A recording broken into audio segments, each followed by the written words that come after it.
على عباده الذين اصطفى خصوصا على سيدنا ومولانا محمد المصطفى وأحمد المجتبى وصلى الله تعالى عليه وعلى آله وأصحابه وبارك وسلم تسليما كثيرا كثيرا. گرامی قدر سامعین، اسلام ایک مکمل نظام حیات ہے. اس کے اندر زندگی کے تمام شعبوں سے متعلق تعلیمات موجود ہیں اور انفرادی اور اجتماعی زندگی کا کوئی مسئلہ ایسا نہیں ہے کہ جس مسئلے کے بارے میں اسلام نے کوئی رہنمائی نہ کی ہو. نجی زندگی ہو، گھریلو زندگی ہو، عبادات کا معاملہ ہو، معاملات کا معاملہ ہو، معاشرت کا معاملہ ہو، اخلاق کا شعبہ ہو، یہاں تک کہ حکومت کا جو شعبہ ہے، کسی شہر اور کسی ملک کو چلانے کا جو شعبہ ہے، اس سے متعلق بھی اسلامی ہدایات موجود ہیں. سر دست اسی ملک چلانے کے شعبے کے حوالے سے کچھ باتیں عرض کرنی ہیں. اس کا ایک پہلو تو حکومت کے قائم کرنے کا طریقہ ہے کہ اسلام نے حکومت بنانے اور حکومت قائم کرنے کا کیا طریقہ بتایا ہے. اس طریقے کی پر تو فی الحال گفتگو نہیں ہوگی. فی الحال گفتگو یہ ہوگی کہ جو طریقہ رائج ہے،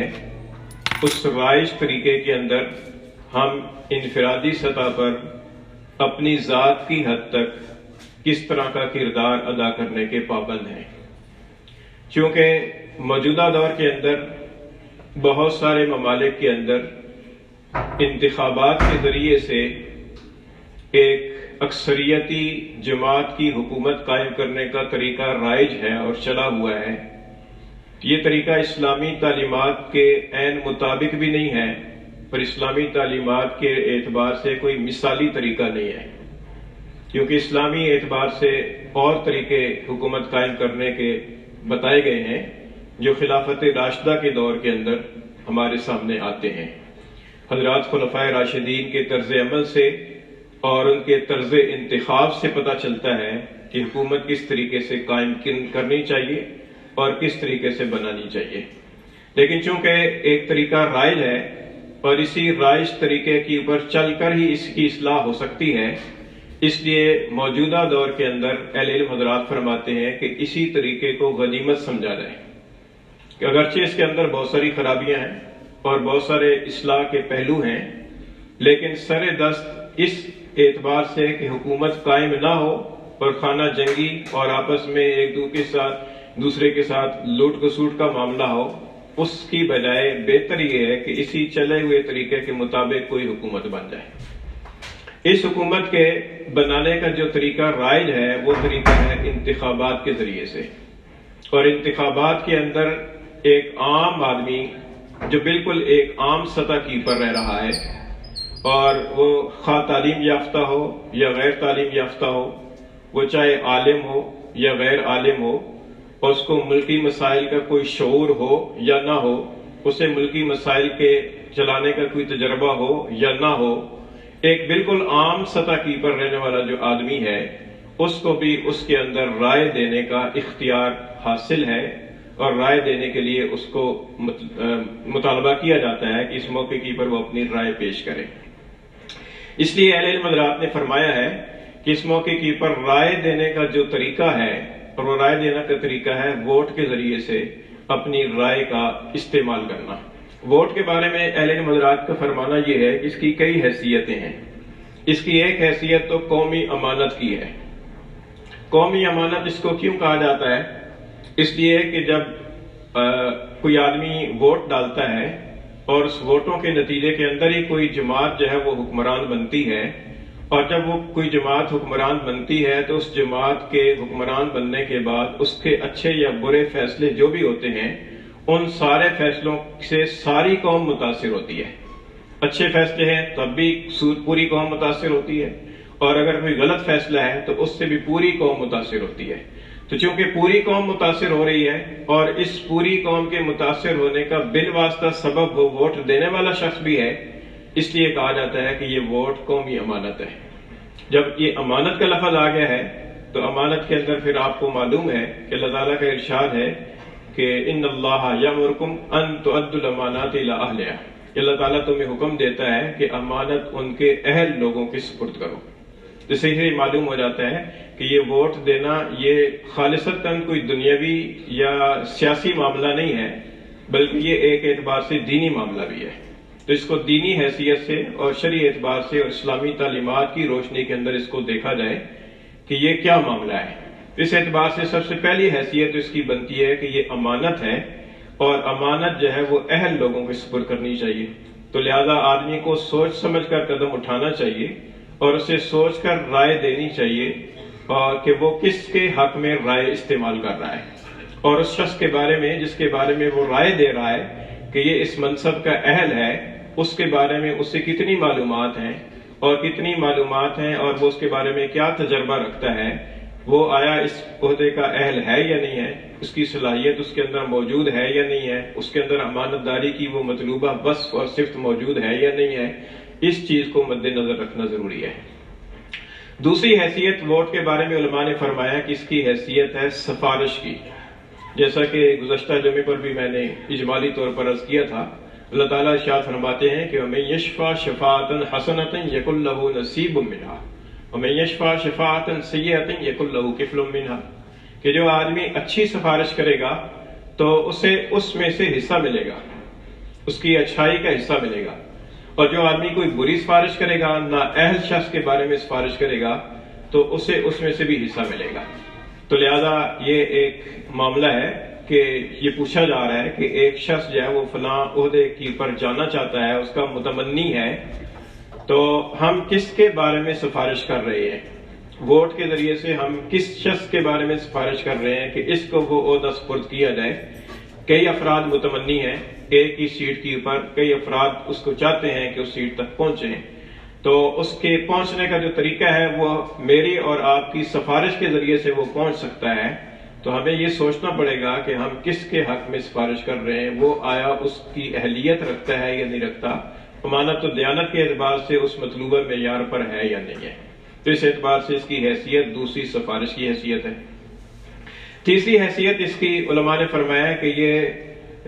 مشترکہ طور پر ایک وکالت اور نمائندگی کی حیثیت ہے، کیونکہ ظاہر ہے کہ جو شخص امیدوار بن کر کھڑا ہے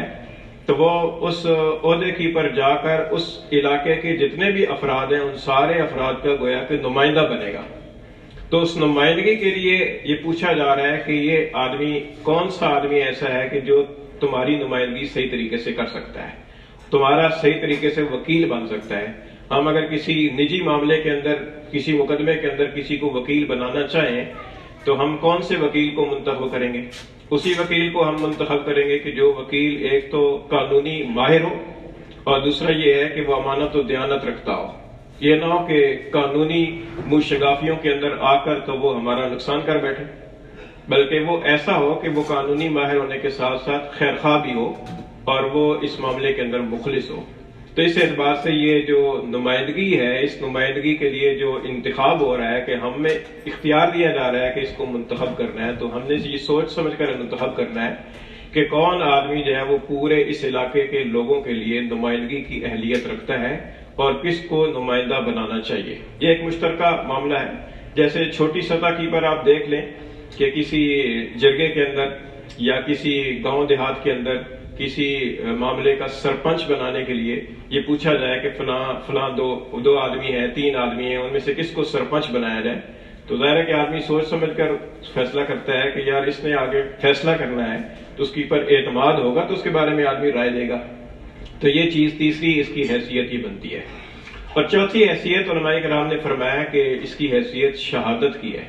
اور اس شہادت والی حیثیت کے اعتبار سے ایک دوسرا حکم بھی ہماری طرف متوجہ ہوتا ہے. شہادت والی حیثیت اس کی اس طریقے سے ہے کہ شہادت کا معنی ہوتا ہے گواہی دینا.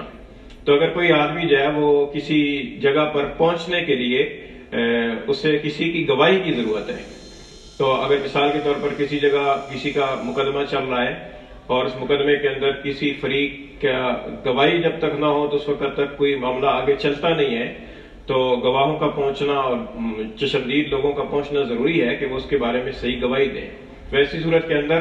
اگر گواہی دی جا رہی ہے تو گواہی کے بارے میں اللہ تعالیٰ کا ارشاد ہے 28ویں پارے میں سورہ طلاق میں، وَأَقِیمُوا الشَّهَادَةَ لِلَّهِ، کہ شہادت جو ہے یہ خالصتاً ٹھیک طریقے سے اللہ کی رضا کے لیے دو، اس کے اندر کسی دوستی، کسی تعصب، کسی تعلق، کسی برادری اور کسی اپنے ذاتی مفاد کو مد نظر نہ رکھو، بلکہ اس کے اندر اللہ تعالیٰ کی رضا کی خاطر جو صحیح شہادت بنتی ہے وہ شہادت دو۔ ہوتا ہے فریقین کے اندر ایک فریق ہے، مثال کے طور پر ایک فریق ہے جو ہمارا دوست ہے یا ایک فریق کے ساتھ ہمارا مفاد وابستہ ہے، تو آدمی لالچ کے اندر آ کر اس کے حق میں گواہی دیتا ہے، حالانکہ سمجھتا ہے کہ یہ ٹھیک نہیں ہے، لیکن پھر بھی اس کے حق میں گواہی دے دیتا ہے۔ تو اللہ تعالیٰ فرماتے ہیں کہ وَأَقِیمُوا الشَّهَادَةَ لِلَّهِ، صحیح گواہی دو اللہ کی رضا کے لیے۔ اور آگے اللہ تعالیٰ نے فرمایا کہ ذَلِكُمْ يُوعَظُ بِهِ مَنْ كَانَ مِنْكُمْ يُؤْمِنُ بِاللَّهِ وَالْيَوْمِ الْآخِرِ، کہ یہ اس کے ذریعے سے اس کو نصیحت کی جا رہی ہے کہ جو اللہ اور آخرت پر ایمان رکھتا ہے۔ اس سے یہ پتہ چلتا ہے کہ ایمان کا تقاضا صرف اتنا نہیں ہے کہ آدمی نماز پڑھ لے، ایمان کا تقاضا صرف اتنا نہیں ہے کہ آدمی تلاوت کر لے، ایمان کا تقاضا صرف اتنا نہیں ہے کہ آدمی حج عمرہ کر لے، بلکہ ایمان کا تقاضا یہ بھی ہے کہ آدمی عدالتوں کے اندر یا وہ پنچایتوں کے اندر یا جہاں پر گواہی دینے کا معاملہ ہے تو وہ صحیح طریقے سے گواہی بھی دے، یہ بھی ایمان کا تقاضا ہے۔ حدیث شریف میں آتا ہے، بخاری شریف کی حدیث ہے، حضرت انس رضی اللہ تعالیٰ عنہ سے روایت ہے، فرماتے ہیں کہ سئل النبی صلی اللہ علیہ وسلم عن الکبائر، کہ رسول اللہ صلی اللہ علیہ وسلم سے کبیرہ گناہوں کے بارے میں پوچھا گیا، تو آپ صلی اللہ علیہ وسلم نے فرمایا کہ الاشراک باللہ، اللہ کے ساتھ شریک ٹھہرانا، وعقوق الوالدین، والدین کی نافرمانی کرنا، وقتل النفس، اور کسی جان کو قتل کر دینا، وشہادت الزور، اور جھوٹی گواہی دینا۔ تو جھوٹی گواہی کو اللہ کے رسول نے فرمایا کہ یہ کبیرہ گناہوں میں سے ایک کبیرہ گناہ ہے۔ تو اس لیے اس بارے میں سچی گواہی دینا اور جس کی پر آدمی کا ضمیر مطمئن ہو وہ گواہی دینا، یہ انسان کے ذمہ ضروری ہے امانت و دیانت کے ساتھ۔ اور اسی کا دوسرا پہلو یہ ہے کہ شہادت کو نہ دینا یہ بھی غلط ہے۔ اللہ تعالیٰ کا ارشاد ہے سورہ بقرہ میں 3 پارے میں، فرمایا کہ وَلَا تَكْتُمُوا الشَّهَادَةَ، گواہی کو مت چھپاؤ، فَإِنَّهُ مَن يَكْتُمْهَا فَإِنَّهُ آثِمٌ قَلْبُهُ، کہ جو آدمی اس گواہی کو چھپائے گا تو اس کا دل گنہگار ہوگا۔ اس سے پتہ چلتا ہے کہ گواہی اگر کسی آدمی کو پتہ ہے کہ وہ گواہی دے سکتا ہے اور اس گواہی کے نتیجے کے اندر حق اور باطل کا فیصلہ ہو سکتا ہے، تو ایسی صورت کے اندر وہ آدمی گھر بیٹھ جائے اور گواہی نہ دے تو فرمایا کہ یہ درست نہیں ہے، ایسی صورت کے اندر آدمی گنہگار ہوتا ہے۔ اسی حیثیت کے پیش نظر علماء کرام نے فرمایا کہ ووٹ کا استعمال ضروری ہے، کہ کیونکہ ووٹ اگر استعمال نہیں کرتا تو اس کا مطلب یہ ہے کہ وہ گواہی نہیں دے رہا، حالانکہ اس سے گواہی طلب کی جا رہی ہے، اسے موقع دیا جا رہا ہے کہ گواہی دے، اور پھر بھی وہ گواہی نہیں دے رہا، اس کا مطلب یہ ہوا کہ وہ گواہی کو چھپا رہا ہے۔ اس لیے علماء کرام نے فرمایا کہ ایسے موقع کی پر ووٹ نہ دینا جس کی حیثیت اگر شہادت کی دی جائے تو پھر یہ ایسی صورت کے اندر آدمی گنہگار بھی ٹھہرتا ہے۔ اب ایک اشکال جو لوگوں کے ذہن میں عام طور پر ہوتا ہے وہ یہ کہ ایک حلقے کے اندر 4 آدمی کھڑے ہیں اور ان چاروں میں سے کوئی بھی صحیح نہیں ہے، تو آپ کس کے حق میں گواہی دیں؟ تو ایسی صورت کے اندر علم حضرات نے فرمایا ہے کہ کیونکہ گواہی دینا تو ضروری ہے، اس لیے ایسے موقع کے اوپر جو ان چاروں میں سے جو زیادہ بہتر ہے، ان چاروں میں سے اگر وہ چاروں برے ہیں تو چاروں بروں میں سے جو کم برا ہے اس کو اختیار کیا جائے گا اور اس کے حق میں گواہی دی جائے گی، کیونکہ فقہاء کرام نے لکھا ہے کہ جہاں پر بڑا نقصان اور چھوٹا نقصان دونوں برداشت کرنے پڑ رہے ہوں اور کسی سے بھی چھٹکارا نہ ہو تو پھر چھوٹے نقصان کو برداشت کر لیا جاتا ہے۔ یہ ایسی ہے کہ جیسے انسان کی جان بھی جا رہی ہو اور مال بھی جا رہے ہو، جان اور مال دونوں میں سے ایک بچا سکتا ہے تو آدمی کہتا ہے چلو جان بچاؤ مال جانے دو، حالانکہ مال بھی نقصان ہے لیکن چونکہ 2 نقصان ہو رہے ہیں اور دونوں سے بچنا ممکن نہیں ہے تو ایسی صورت کے اندر جو ہے نا وہ اس نقصان کو برداشت کیا جاتا ہے کہ جو کم نقصان ہو۔ اس کی مثال ایک اور بھی ہے کہ جیسے بعض اوقات کسی خاتون کے ہاں زچگی کا موقع ہو تو ڈاکٹر حضرات کہتے ہیں کہ ایسے موقع پر آپریشن کیا جائے گا اور ہو سکتا ہے کہ بچے کی جان چلی جائے یا ماں کی جان چلی جائے، دونوں میں سے کسی ایک کی جان چلی جائے گی، تو پھر ایسی صورت کے اندر ترجیح دی جاتی ہے کہ کس کی جان کو بچانا ہے، اور کس کو بچانا ہے. تو یہ اس اعتبار سے فقہاء کرام نے لکھا ہے کہ جہاں پر دو نقصان ایسے جمع ہو جائیں کہ جہاں پر دونوں سے بچنا ممکن نہ ہو تو وہاں پر پھر کم نقصان کو برداشت کیا جاتا ہے اور بڑے نقصان سے بچا جاتا ہے. اس لیے ایسے موقع کی پر اس چیز کو مد نظر رکھ کر انسان کو اختیار کرنا چاہیے اور اس سلسلے کے اندر اہل علم حضرات سے مشورہ بھی کیا جا سکتا ہے، کیونکہ یہ اگرچہ ایک سیاسی معاملہ ہے لیکن سیاست سے متعلق بھی شریعت کے احکام موجود ہیں اور ان احکام کی روشنی کے اندر انسان کو فیصلہ کرنا چاہیے. اللہ تعالیٰ مجھے